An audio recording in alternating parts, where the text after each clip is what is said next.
আমরা আজকে এপিসোডের শুরুতে দেখতে পারবো যে সেই উর্মি যখন বাড়িভর্তি লোকের সামনে চিল্লিয়ে চিল্লিয়ে বলতে থাকে যে রূপা নামে সেই মেয়েটি যখন আমাদের বাড়িতে এসে পৌঁছেছে তারপর থেকে আমাদের বিভিন্ন ধরনের সমস্যার সম্মুখীন হতে হচ্ছে।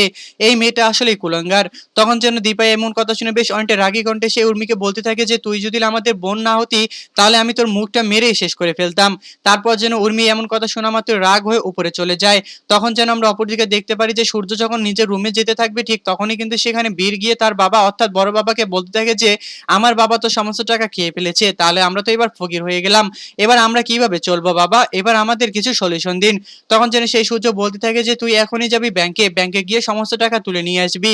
আমি চাই না আমাদের এত মজার আনন্দের দিনের মধ্যেও কোনো সমস্যা হোক আমাদের মাঝখানে। আমি চাই না পরিবারের মধ্যে কোনো সমস্যা হোক। তখন যেন সেই বীর বলতে থাকে যে ব্যাংকের মধ্যে আর 80 টাকাও নেই, বাবা সমস্ত টাকা তুলে নিয়ে গিয়েছে।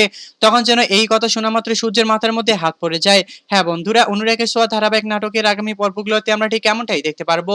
আর আপনারা যদি আমাদের চ্যানেলে নতুন হয়ে থাকেন তাহলে চ্যানেলটিকে অবশ্যই একটি সাবস্ক্রাইব করে দিবেন। ধন্যবাদ।